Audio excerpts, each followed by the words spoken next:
Вьетнам түштүк чыгыш Азиядагы экономикасы өнүгүп жаткан өлкөлөрдүн бири. Алсак 2024 жылы экономикасы 7%дан кем эмес өсүш көрсөтүп, анын ичинде айыл чарба, курулуш, өнөр жай тармактарынын көрсөткүчү жогору болгон.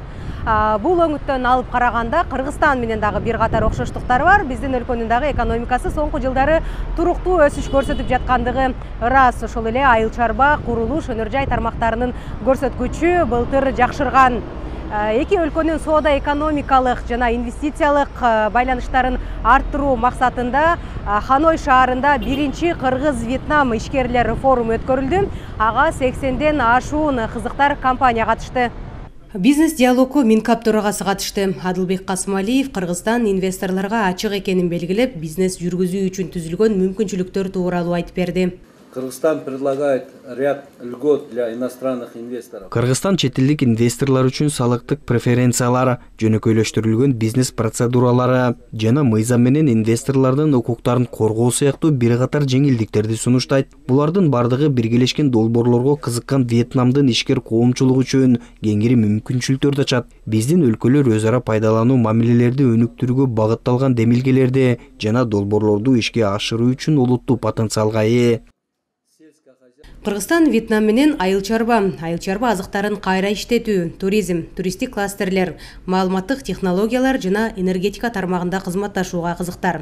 Алсак Кыргызстан сууга бай өлкө, энергетикалык дарамети 142 миллиард киловатт-саат электр кубатын өндүрүүгө жетет. Алар туурасында энергетика министри баяндама жасап, Нарын дарыясына салына турган энергетикалык долбоорлор тууралуу айтып берди. Булар да бизге окшош тоолуу мамлекеттердин бири да.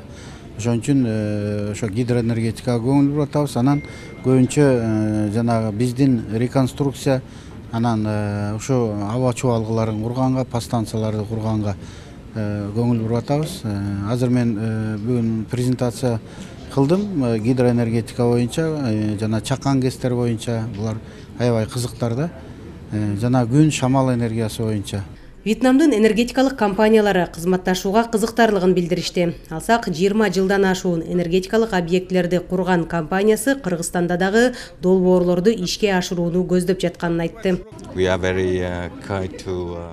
Биз 20 жылдан ашуун убакыттан бери энергетика тармагында иштеп, энергетикалык объектилерди куруп келебиз. Жаңы Зеландия менен тыгыз кызматташабыз. Эми Кыргызстан менен дагы кызматташууну активдештирип, долбоорлорду ишке ашырсак дейбиз. Иш-чарада Кыргызстандын гидроэнергетикалык дарамети тааныштырылды. Биз иштешүүгө кызыктарлыгыбызды билдиребиз.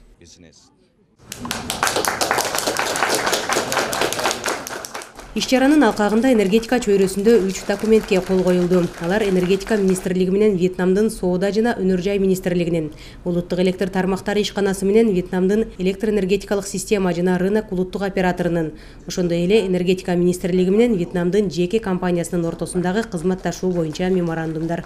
Кемин балыкчы деп 500 киловатт линия курган атабыз. Себеби балыкчыда бизде күн менен шамал энергиясы көп меморандумдарга кол коюлган. Бизде балыкчыда болгон 220 киловольттук подстанциябыз бар, Исыкөлский. Ошонун ордуна дагы, ошонун жанына дагы 500 киловольттук линия куруп, келечекте ошол көл өрөөнүн азыр 220 менен мындайча айтканда түндүк жагын алып кетип атсак, анан эме Караколго чейин эми келечекте ошол Кыргызстан энергетикасынын келечегинде 500 киловольт линияны көлдүн аймагында тегерете көлдү айланында алып кетишибиз керек да. Вьетнам өзү булар текстильный отрасльге көбүрөөк өзүнүн тажрыйбасы бар экен. Ошо жагына биз жакка да кызыктуу болуп атышат. Андан тышкары горнородный промышленностька и энергетикага. Бүгүн улуттук агентство өзүнүн Кыргызстанда кандай потенциалдар бар экенин презентовать этип берди. Ошонун аркасынан бизнес форумубуз өткөрүп бүттүк. Тараптар мындан ары дагы диалогту улантууну макулдашты. Белгилей кетсек, бизнес коомчулук менен жолугушуу Минкап төрагасынын расмий сапарынын алкагында уюштурулду. Бул тарыхый мааниге ээ сапар, анткени буга чейин Минкап төрагасынын деңгээлинде визит болгон эмес. Мындан мурун эки өлкөнүн ортосунда мамилелер эң жогоркусу деген бул министрдин деңгээлинде болчу да, карым-катнаштар. Биз деген эске алышыбыз керек, Вьетнам деген бул деген ошол чыгыш Азияда абдан мындай бат өнүгүп аткан өлкө болуп эсептелет да. Калкы 106 миллион азыр болду. Эмне себептен ушул сапар пайда болду, расмий сапар? Былтыр тиги Казандагы БРИКС+ саммитинде биздин урматтуу президентибиз Садыр Нуржиевич Жапаров Вьетнамдын деген премьер-министри менен жолуккан да. Ошондо Вьетнам тарапта Кыргызстан менен мындай эки өлкөнүн ортосунда байланышты деген чыңдайлы деп ошол сунуштама берген. Анан ошонун негизинде ушул деген биздин деген Кабминдин төрагасы деген Адылбек Алиевич Касымалиевдин деген ошол сапары жерге деген эметти да, буюрса уюштурулду. Сапардын алкагында Адылбек Касымалиев Вьетнамдын президенти, премьер-министри, улуттук жыйынынын төрагасы, Компартиясынын борбордук комитетинин башкы катчысы менен сүйлөшүүлөрдү өткөрдү. Жазгүл Сейдахматова, Мээрилбек Жусупбек уулу, ЛТР, Вьетнам, Ханой шаары.